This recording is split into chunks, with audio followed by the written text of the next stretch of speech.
Cavaleiro de Numière, quinta parte, no mundo real. 4. As primeiras lições.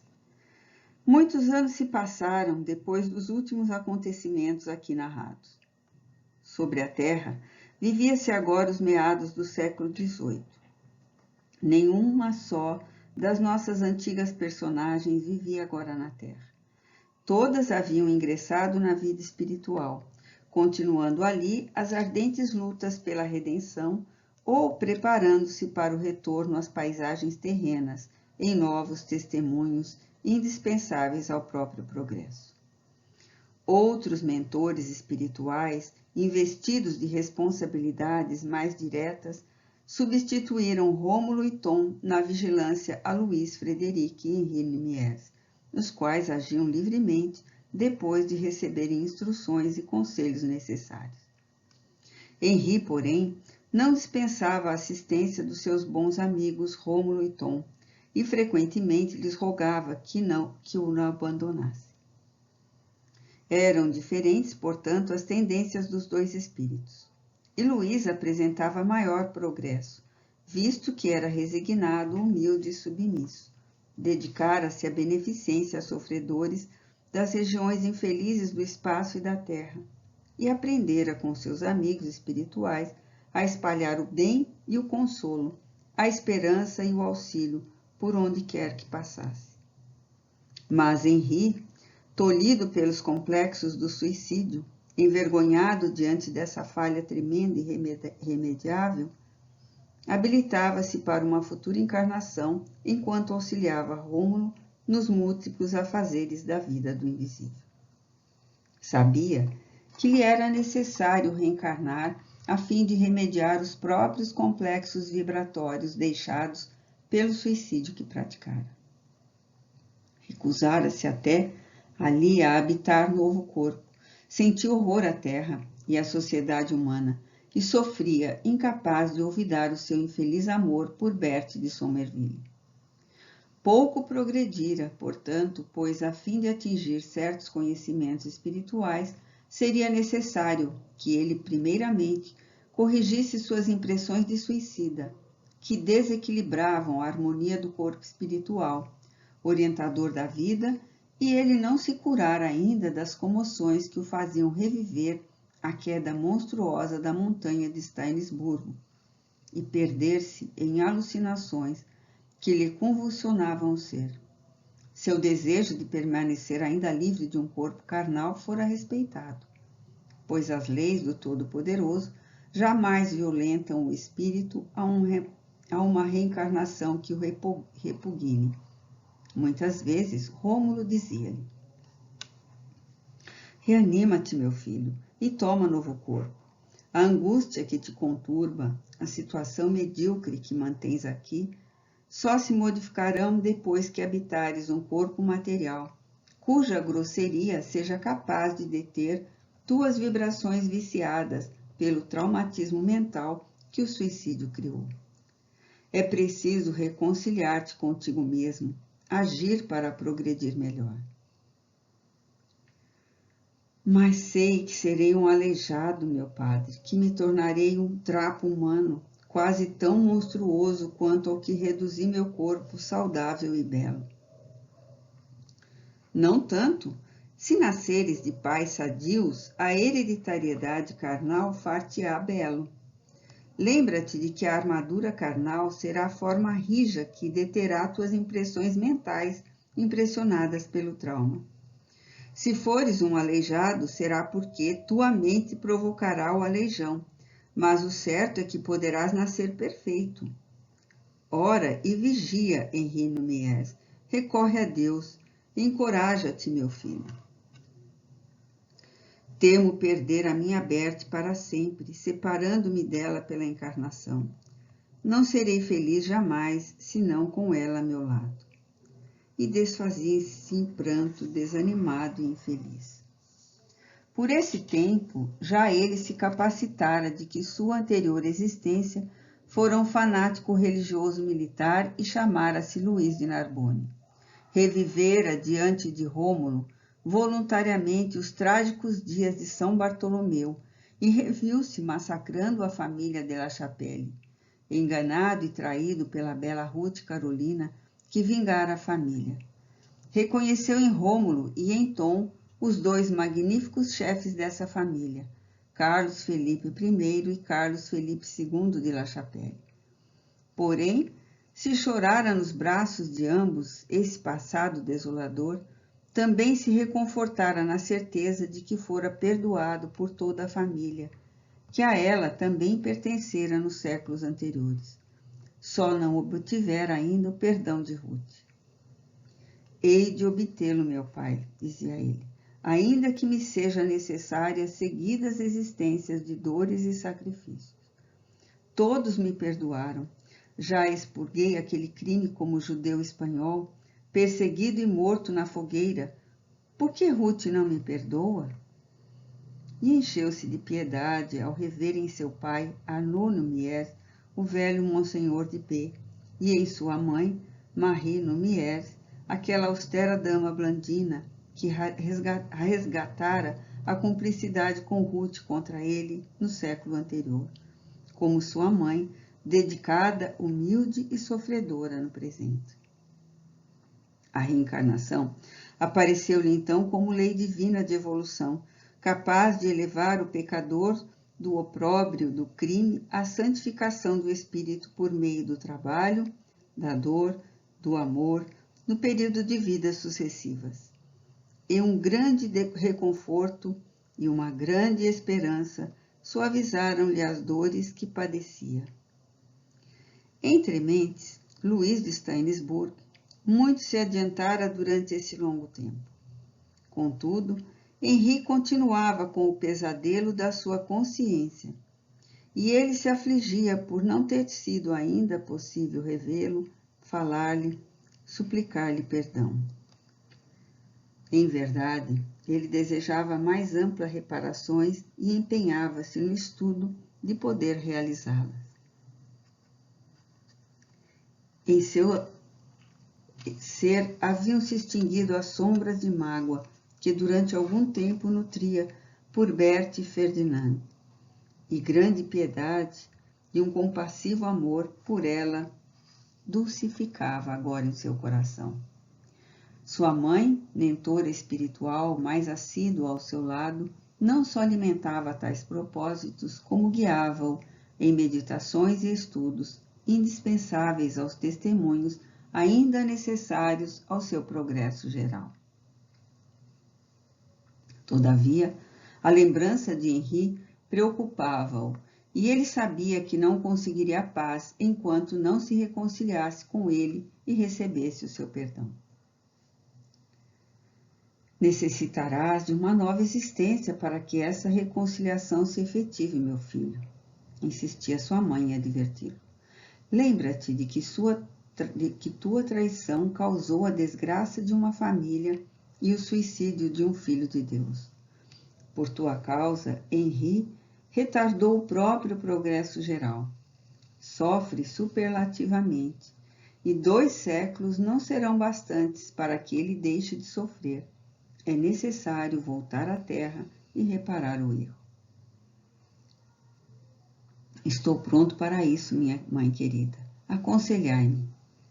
E Claire aconselhava-o, instruindo-o na vida espiritual e no conhecimento do Evangelho do Cristo de Deus, em espírito e verdade, enquanto ele se edificava e todo se entregava ao doce mistério de buscar e conhecer as coisas de Deus. Seus amigos espirituais observavam quando ele lhes solicitava auxílio para a reencarnação. Para a reparação que necessitas, será preciso que renasças ligado a Henri por fortes laços de parentesco. Mas ele precisa ser ouvido também, a fim de aceitar ou não o alvitre salvador. E Henri não se acha ainda em condições de deliberar sobre tão importante assunto. Caso ele se negue a ter-te ligado por laços de parentesco, a lei facultar-te-á o direito de reparar em outrem, nas mesmas condições que ele, o que a ele deves. Quanto a Bertie, ficara de início sob tutela de Tom, temporariamente asilada em sua habitação espiritual. Seria necessário protegê-la contra as hordas obsessoras que farejam entre os delinquentes desencarnados elementos adestráveis para o seu bando sinistro. Arnaud, também desencarnado, perseguia-a e a caridade mandava que Bertie fosse socorrida antes da crise do sono reparador. Se os obsessores a surpreendessem durante aquele sono, arrebatá-la-iam para o seu grupo e difícil seria reavê-la. Tom sabia disso. A lei de fraternidade que regula o mundo espiritual facultava-lhe a possibilidade desse socorro. Tom pediu ao alto um auxiliar para socorrer Bertie. Apresentou-se então Marie Lumière, disposta a reiniciar, ante a Bertie, que fora tão querida ao seu Henri, a proteção maternal que lhe vinha dedicando desde o século XVI. Assim, pois, Tom levou-a adormecida para a habitação que lhe convinha. O cenário espiritual da mansão Lumière, com sua paisagem dos dias felizes. Ali foi Bertie internada e passou por longo período de sono, até que despertou com forças bastantes para tudo compreender e iniciar a própria reeducação sob tutela daqueles dedicados amigos. Ela reconheceu então o lar amigo que fora abandonado e cuja reprodução espiritual agora a agasalhava na desgraça. Reconheceu os jardins, os pomares, os castanheiros, as cerejeiras, e uma saudade cruciante do passado arrancava-lhe lágrimas de pesar pelo que fizera. Em vão procurava Henri. Ela estava só com Marie, que velava por ela, diante da solidão daquela quinta, formosa, mas abandonada. Além, a montanha de Steinsburg, majestosa e sinistra. Ela contemplava-a, lembrando de que Henri atirara-se dela, desesperado pelo seu abandono. E então, presa de alucinações da mente culpada, via-o despenhar-se, batendo de pedra em pedra e gritando por socorro, até desaparecer no fundo do vale. Sobrevinham para ela, então, crises ardentes de remorsos. Ela retorcia-se, debatia-se contra a visão, rogava perdão, blasfemava, chorava em altos brados. Marie, porém, chegava e aliviava, orando sobre ela. Levava-a para o leito, onde ela reconhecia o mesmo leito que fora o seu, fazendo-a repousar.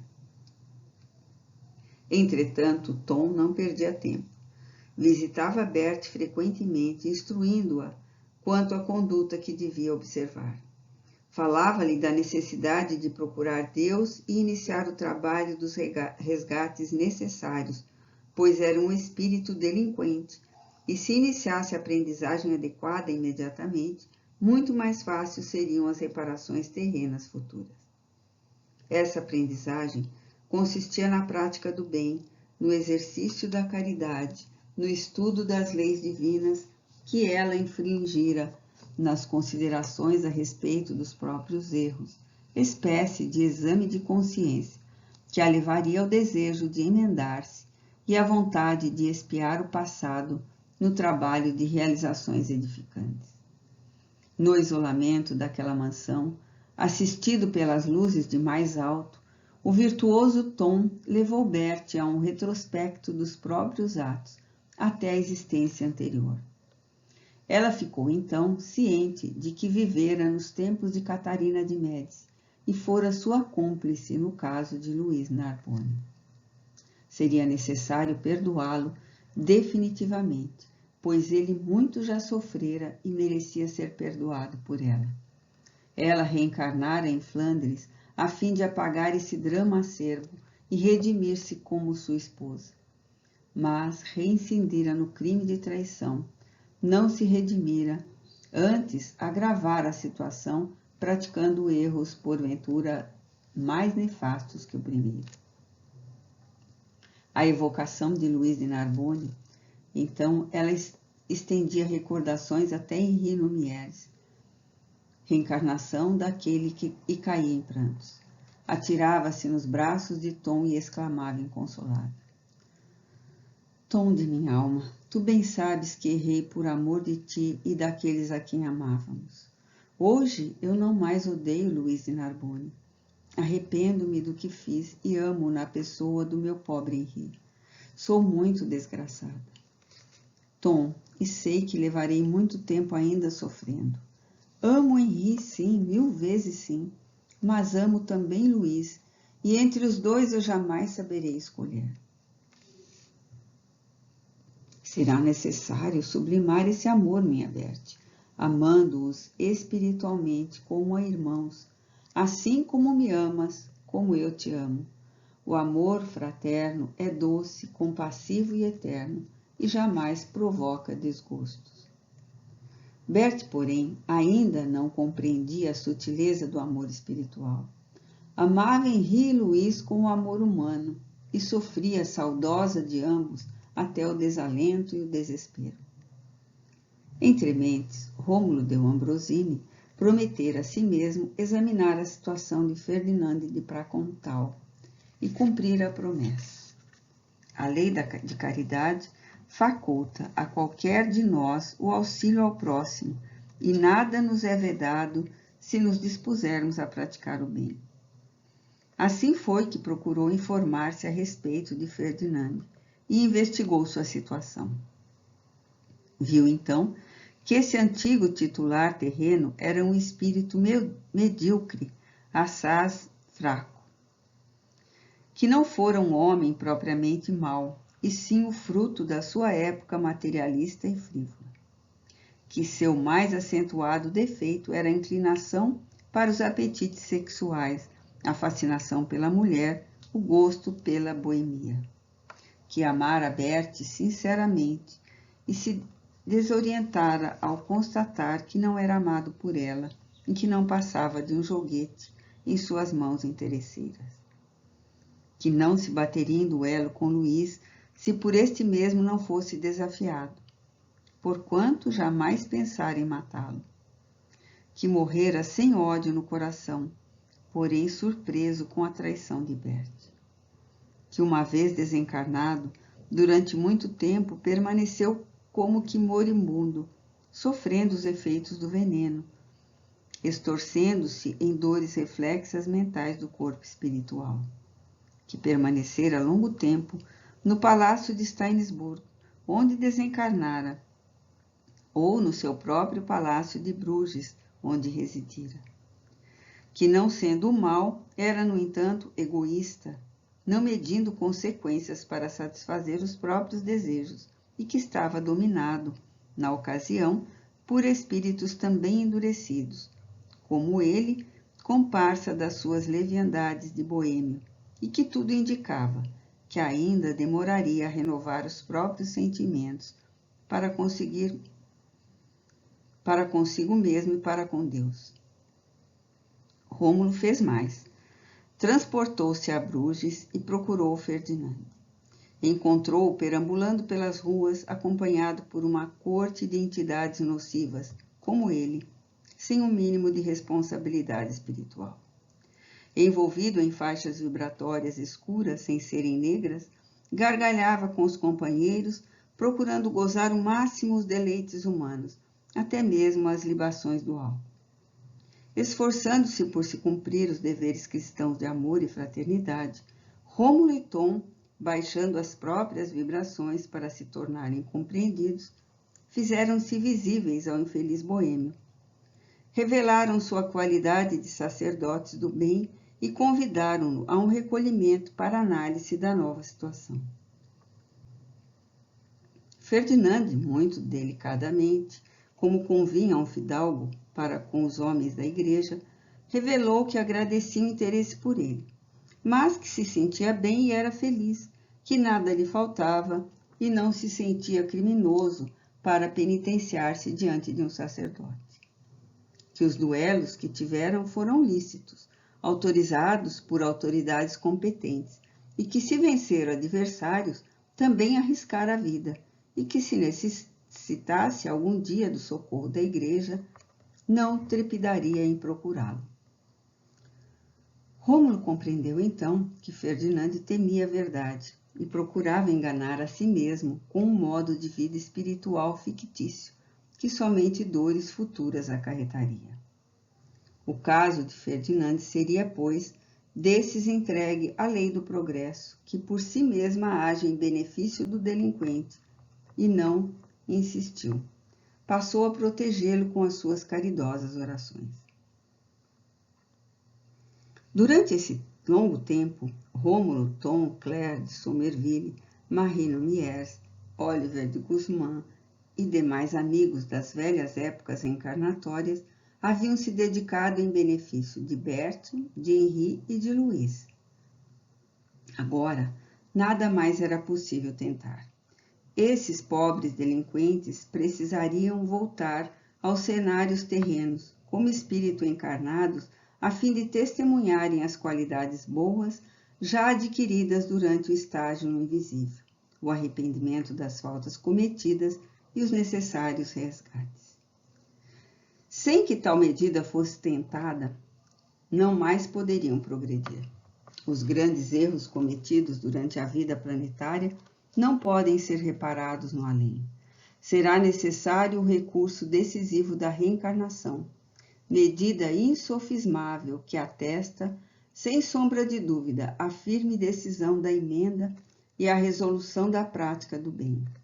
As nobres entidades amigas, portanto, deliberaram pedir instruções aos mentores mais elevados, responsáveis diretos pelos 3 delinquentes em pauta e mais Ferdinand de Pracontal, de quem Rômulo se apiedava profundamente. Os mentores atenderam bondosamente a solicitação e programaram uma reunião decisiva a respeito do assunto, reunião a que Berthe, Henri e Louise deveriam assistir.